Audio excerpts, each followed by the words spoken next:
Hey guys, in this video I'm going to talk to you guys about a concept called transformational vocabulary and how by deleting one word from my vocabulary it totally leveled me up in life and business and made me way more creative when it came to regular challenges that would otherwise keep me stuck in life and business. I learned it from Tony Robbins and I've applied it to my life and it's been great. Alright, so just want to hop on for this short little video out here cruising in a Tesla. Almost didn't get the video in, but figured I'd shoot it raw. All right, so basically, the word that I deleted from my vocabulary was problem. Now, what I subbed it for was the word challenge. And so anytime a problem occurred in my life or a problem in business or a thing in my head, right, the challenge is that all words carry with them weights, right? If I say something is good versus something is great versus something's excellent versus something's phenomenal, right? In the positive, that can also go negative, right? So I could say something was bad, terrible, horrific, horrendous, right? And they all can have the same connotation, but they have different weights. The challenge is so many of us walk around with the weights of our vocabulary in our mind, and we're never really taking conscious inventory of the extra unnecessary weight we're holding on to simply because of our lack of vocabularic flexibility, if you will. And so the ability to be flexible with your vocabulary in a way that lightens the load, so to speak, even if it's mentally or emotionally, goes a long way. And I know this might sound kind of super weird or whatever, but the concept of transformational vocabulary has existed forever. Like if you think about it, language in and of itself, the sounds I'm making right now, are all social constructs. English, Spanish, Arabic, whatever the language is, it was made up by human beings. It was not predestined upon by the heavens, like, dropped upon us. It is social constructs and connotations to those constructs and sounds and the way we bend and move sound and mean things. The challenge is so many of us get this going subconsciously from our environment that we never consciously start to control it. And so, what I really want to encourage you guys to think about in this quick little video here is, what are some words you can control? What are some words, what are some cycles, what are some habits of words you're framing in your mind, in your business, in your habit with your team, in your culture, in your meetings, that maybe you could change, right? Like imagine, for example, for me in my business, when I started saying, hey, something's a problem, the word problem felt heavy, felt like a weight, felt like something that's hard to fix. If I say, dude, I got a lot of problems, very different than I say, oh, that's an interesting challenge, or man, we got a lot of challenges. Because see, the word challenge as a substitute challenges you literally to like solve it. See, like a problem feels heavy, feels permanent, feels thick. But a challenge, on the other hand, that has a lighter connotation to it, right? If I say someone really pissed me off, it's very different than if you said, well, it ticked me off a little bit. Or like, yeah, it tickled me a little bit. Or yeah, I was humored by it, right? And so the words that we use often become the experience. In the great words of Tony Robbins, he says that the representation of the experience actually becomes the experience more than the experience herself, right? Nothing in life has any meaning except the meaning that we give it. And so when you can get consciously aware of what some of these words are actually meaning to you, how they might be affecting you, you'll start to notice translating it to other things. And I know this sounds super weird, but try it. Try it for a day, try it for 3 days, 5 days, 7 days, maybe even try it with the word problem.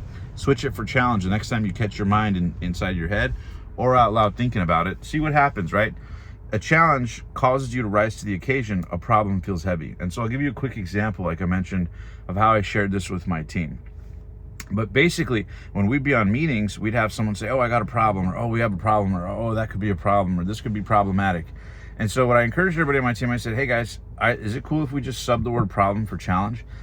And so they started doing it, and little by little, it built a culture of none of us have problems. Imagine a business with no problems. Kind of great, right? Now, obviously, there's going to be challenges or hiccups, whatever you want to name it. Maybe for you, problem doesn't feel heavy. For me, it does. But the purpose of transformational vocabulary is to build a relationship with yourself about how words affect you. Not all words are equal. You could speak to yourself for an hour in one tone, an hour in a different tone. It has a totally different psychological effect, and the ramifications of that effect in perpetuity over time, you experience the consequences of.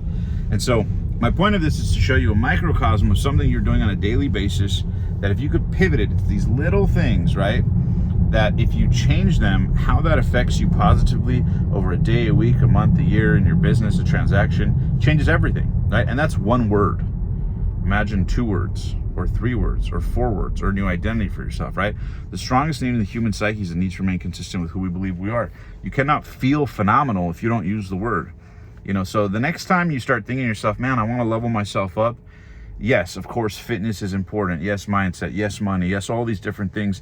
But don't forget the most foundational element of our entire belief in psychology. And that's not just how you communicate with the world, but how you communicate with yourself, right? And so communication, language, the ability to program yourself to really be in control of your life is radically affected by more things than you realize. And sometimes it's something as simple as using or not using a word. And imagine that word, that sentence, that phrase in perpetuity over time, how it could change your life. So I want to ask you, does this make sense to you? Can you guys see how changing the word problem for challenge, or in your life, maybe something ticked me off for like, yeah, that tickled me, or like, yeah, me and my significant other, we always get into spirited debates instead of fights, right? I learned that from Tony Robbins. Not to be fake or, BS positive thinky, but to just be real, about what's actually going on in a way where you control the narrative. Again, jot this down in your notes. Nothing in life has any meaning except the meaning that we give it. And so, for example, for me, when I changed my life on my main channel, The Passionate Few podcast, where I've interviewed, over 100 legends, the meaning I gave it was, if you want to go in and grab the reservation, it's nice. Absolutely. I'll catch up. Do you have a card? Yeah. Okay. I'll be right there. Take your time. Sorry, guys, we're doing this raw. But basically, for me, it was like, okay, what can I do to control the scenario? What can I do to level up my life? Who do I have to become? And I realized that language was that foundational piece. And so for me, I started giving things empowering meaning. For me, I had a breakup that rocked me, and I had a coach that said, hey, Omar, you get to choose what this means. Is this breakup a breakdown, or is this breakup a breakthrough?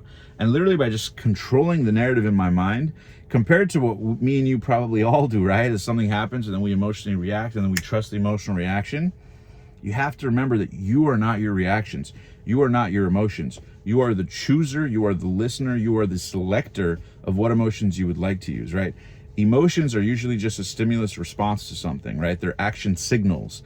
And it's up to you to interpret those signals and act upon them. So anyways, I want to encourage you. I want to ask you, comment, like, subscribe if you enjoy this. Share this with a friend. It would mean the world to me. But comment down below. Let me know what's one belief, one word, one transformational vocabulary move you could make to level up your life and your business that could translate to the rest of your life. All right, guys. Hope you enjoyed this video. Comment down below. Let me know if you like it. If you're just tuning in for the first time, I'm doing a 100-day challenge where I got out of my head because I created a show for years where I felt trapped by doing amazing interviews that I love, but wanted the opportunity to talk soul from the heart. So in this video, I'm going to be talking from the heart. So, and in this video series, for the next 100 videos, I shoot it raw, one take on the fly. Almost missed it today, but wanted to get it in. And I want to encourage you guys, if you're interested, follow me on any of my free social medias. You can check them out in the description down below, as well as sign up for any of our coaching programs if you'd like to apply for that in a paid capacity for us to help you. Till then, live strong, live with passion. God bless you. Peace.